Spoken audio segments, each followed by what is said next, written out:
Arknights Changed. This video isn't necessarily negative. I won't argue if this change is for the better or for the worse. I have no strong feelings one way or the other. I just want to tell you the story. The story of two classes that, with time, got Frankensteined into something very different from what they were back when SUPAH was the second best unit in the game.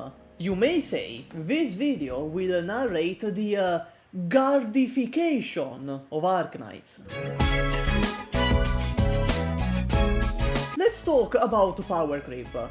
Not for 40 minutes, possibly. Most of you hold the belief that Powercreep essentially doesn't exist in Arknights. Except for a few cases, this game is free from Powercreep. And you're right. Let's call it direct Powercreep. It's when a newly released unit is a straight upgrade in almost every way over another unit that released prior. This is what most people think of when they hear Powercreep, because it tends to happen a lot in other gachas. Looking at you, Fire Emblem heroes. Fortunately, this type of power creep mostly does not exist in Arknights, except for cases like Saga being a completely unapologetic power creep of Siege. Siege still has more skins though. Other gachas do it because it's an easy way to guarantee that the players will be forced to keep on rolling on new characters if you just plain make them better. So, if direct power creep doesn't really exist in Arknights, if that is just a boogeyman that comes into your room at night and steals your foreskin, why is this video going to argue that power creep changed Arknights? You see, direct power creep isn't the only type of power creep that exists. There is a second type that is quite literally unavoidable for any gacha that wants to make money at least. That soon will show its effects, like the medic and defender classes being essentially outdated. But let's go in order. First, let's tell the whole tale of the medic class. Take notes because it's gonna be on the test.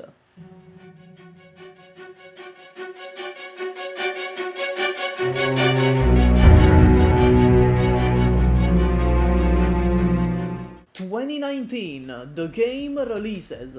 Here on release, there were essentially just two methods to heal operators, medics and healing defenders. Healing defenders were better because Gummy was within them, but let's keep this about medics for now. At this point of the game, you very much needed medics. Otherwise, tough luck. Basically, just Spectre and SUPAH skill 2 had self-regen at that time. If you wanted people to live, you tossed food and vials of chemicals at them. Because in Rhodes Island they are Geneva suggestions.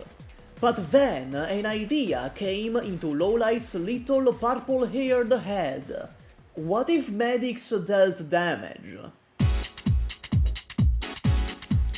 But before we get into that, it's time for me to pay the bills.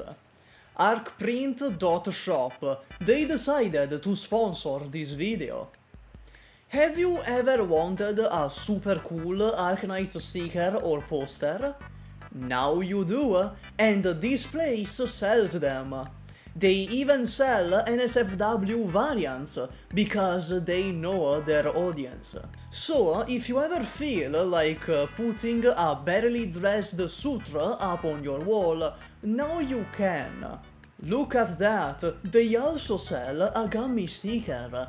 And you know the people running this shop are really cool, because this sticker didn't exist last week. I asked for them to make it, And they did. Yes, I speech-checked my way into having them sell a Gummy sticker. So huge props to the artist at Berserker00R on Twitter. Yes, there is a not safe for work variant too. And did I mention they are extremely cheap?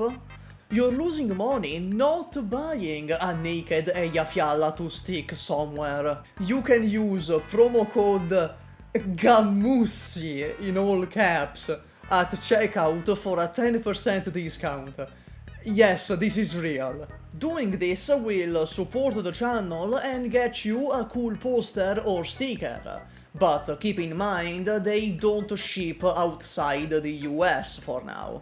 Links to both the shop and the artist that drew the Gummy sticker will be in the description and pinned comment.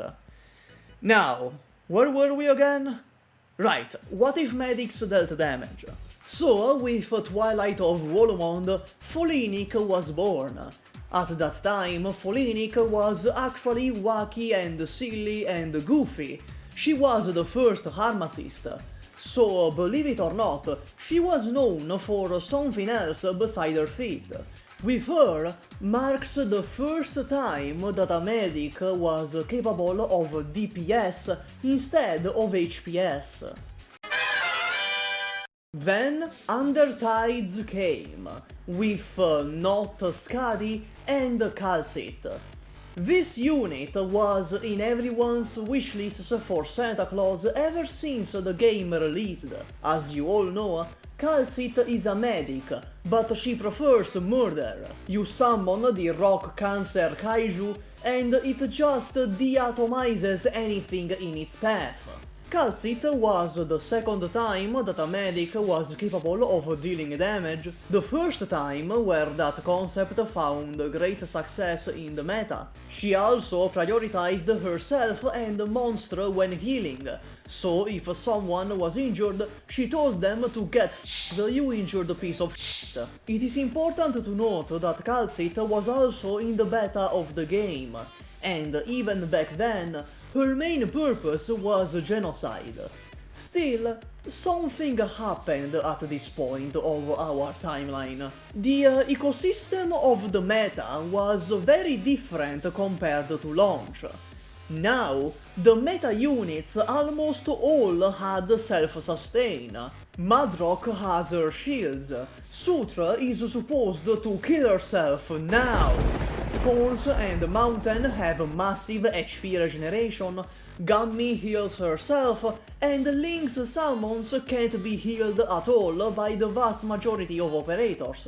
Even non-meta units have self-sustain, like Pallas and Kirara. Not only this, but Kal'tsit was shining in the meta like no other medic before Nightingale ever did.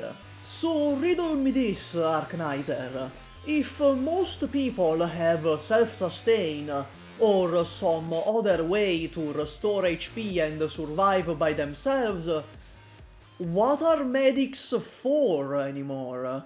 In this dark age of medics, it was really difficult to justify bringing a traditional medic in a meta squad at all. The exceptions to this were particularly good gimmicks like Honeyberry, Nightingale again, and Lumen. So, medics had to keep up with the constantly changing society around them. And Hypergryph got an idea. Remember Folinic? And see how well Kal'tsit is doing killing innocent people and committing war crimes like God intended? Why don't we make a whole medic archetype whose purpose is dealing damage? So Hibiscus the Purifier was born, followed by Reed the Flame Shadow, birthing the medic class that heals by slapping cheeks. And by the way, I am glad that Reed Alter is keeping up with the tradition of alters having the dumbest names that the human mind can conceive. What the does the Flame Shadow even mean? It sounds like a Sonic Osea. Anyhow, this is the second type of power creep that I talked about at the start. It's a type of power creep where it's not one new unit outclassing an old one. It's the entire design philosophy of the game changing around the old units, making them outdated for the current state of the game. You could say medics and defenders really do live in a society. We will call this design power creep, or society power creep if you want to be funny. It's a type of power creep where the design philosophy of the game keeps evolving, thus making the older versions of itself outdated. It is very important to note though that this type of power creep doesn't make older units worse. Susuro is still as strong as ever, same for Quora. It only affects the new units coming out. Of course, some units held up better than others. Nightingale is still widely used and pretty much a necessity in many cases. While Shining fell off so hard, she's playing Smash Bros with Satan. Oh, just you wait for the Shining Guard alter named some like Shining the Swishy Swoosh.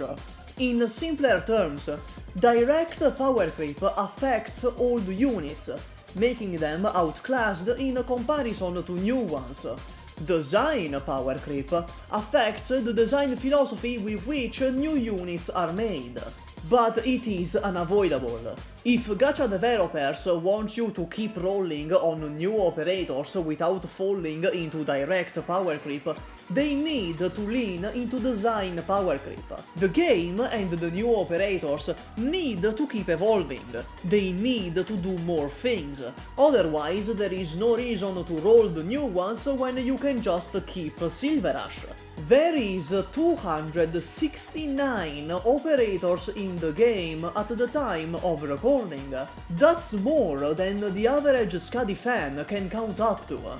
To keep evolving, Arknights decided to go the route of making new units more independent, and thus more DPS and self-sustain focused. Take Defenders. They started and picked with my beautiful wife Gummy, and ended up in Penance, a DPS powerhouse that is also nigh immortal and that I want to step on me. Well, that all applies to Gummy too, but you get my point. At launch, Hoshiguma was meant to be an oddity. She was meant to be the unique DPS defender, maybe with Liskarm and Quasso accompanying.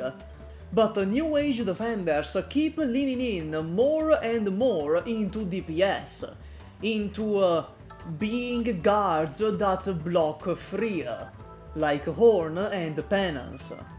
You know, this whole video was inspired by a tweet from Tums saying that the guardification of the defender class is withering away the spirit of the Defender Knight's niche. And he has a point, because Penance is basically just a guard. Every new 6-star since Lumen, in some way, had an emphasis on DPS. The same applies to medics. Why is a medic dealing so much DPS? Why is the defender soloing 718 with ease at Mastery 0? What the f***? Yeah, the best defense is a good offense, but we're taking it a bit too far. While Gummy is still very strong today, just like how she was back then before we got married and started a family, no, I am not schizophrenic, and no, I will not take my pills, they make me boring. New defenders won't follow the same design philosophy that Gummy was made with on launch. They will follow the make everyone a guard archetype design philosophy. So, what do you think? Do you like the guardification of Arknights? Or would you prefer a return to how things were? Maybe you never got to experience the old Arknights, and the Guard Knights is all that you know. For me, I am honestly neutral about it, unironically.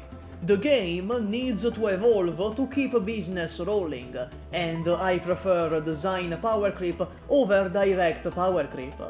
You know, at least it means that Gummy Alter will have good DPS.